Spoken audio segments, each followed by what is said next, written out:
Right, now where are we? All your grand final essentials, brother. Extra poignance surrounding this year's grand final on the Malthouse effect, because it's the last time in 4 decades that Mick Malthouse will have a direct involvement with the AFL.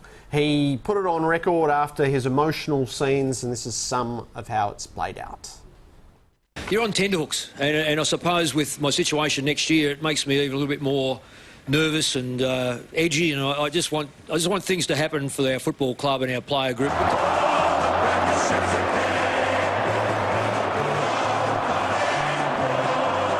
Oh, hopeless. Bloody hopeless. Oh, we're getting too old for it. I'm either getting too old for it, or too soft for it, or too something for it. All I want to do is cry. Don't make me cry. All right. It just shows how much he cares for the footy club and his playing group. And we go exactly the same. For him, it's going to be very sad to see him leave when eventually he does, whether it's next year or in 3 years after his contract. But you know, he's been everything to us, and you know, we want to do it for him just as much as we want to do it for ourselves. And you know, it'd be unbelievable if we could win him a premiership in his final year of coaching. Do you think Saturday will be your last game as a coach? Yes, I do. Or forever? Yep. You say no, and somewhere down here says perhaps, but I'm saying right now there's no perhaps. This is a no. Before the game, he was pretty emotional as well. We could tell that. I guess the feeling that it is coming to the end for him is becoming pretty prominent, and he's a passionate bloke. He is. His footy. He's been doing it for 40 years, so that's pretty understandable, I would have thought.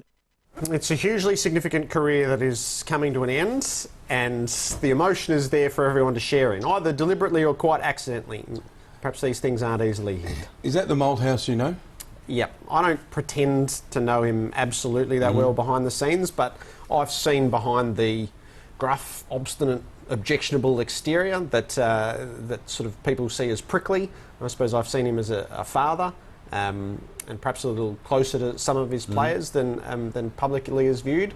And yet that rings true to what I've seen over a few years from time to time.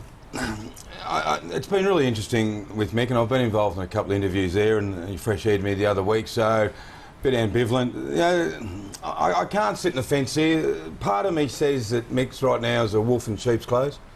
He's, you know, that prickly word, and he's been an aggressive, very aggressive man for a long, long time, and he's feeling very reflective. He's feeling very mortal at the moment, and it's all. He's become human. He's become humanised, because I think coaching denies certain personas. I've spoken to Lee Matthews about this. Lee Matthews is one of the nicest bloke you could ever wish to meet. When he was a coach, though, completely shuts down that nice side of him. Mick's had it shut down for 30 years. I can't just sort of say, oh, Mick, great, it's great to see your emotions, but I think, you know, he's a wolf in sheep's clothes at some stage. That said, I really enjoyed him crying on the weekend. It showed a side of him that I think everyone likes. His interview, I was part of the interview on Sunday, really expansive. Speaking about his, you know, his dead mother and his dead father, it's like he was taking the public to places he very rarely goes. And perhaps he's felt that you can't do that until the end. And I think he's entitled to some slack on that front. He is sharing this with people now. And I would find it difficult if he was to be criticised for that. I don't think anyone's criticising him. Nick Maxwell... I'm not ready to say, oh, Mick has always been a good bloke. Like, he sat down and said, don't make me cry to the media. I've been in those press conferences when Mick's icily stared at every single person, and if someone says something, like I remember when, I think it was Tony Sheen, said, oh, did you come to play today? And he attacked him for it. And then now he walks in and says, oh, don't make me cry. I mean, I've seen both extremities. I prefer this side of Mick than the other. You spoke with Mick Maxwell after the Channel 7 interview on game day and wrote in the tackle what his response was about his insights into Mick. People talk about him being angry, that people are scared of him, but when they see him in the box, it hit home, that's what he's like. Yeah, again, more than you, Nick's had a really close relationship with Mick. They see it all the time. Do you actually very rarely have West Coast Eagles players, Doggies players, say Brad Hardy, and Collingwood people criticise Mick? If you talk to them all, they say, you know, he's really good to his players, he's really supportive, and that's the main thing when you're a coach. Stuff the rest, that was Mick's mantra.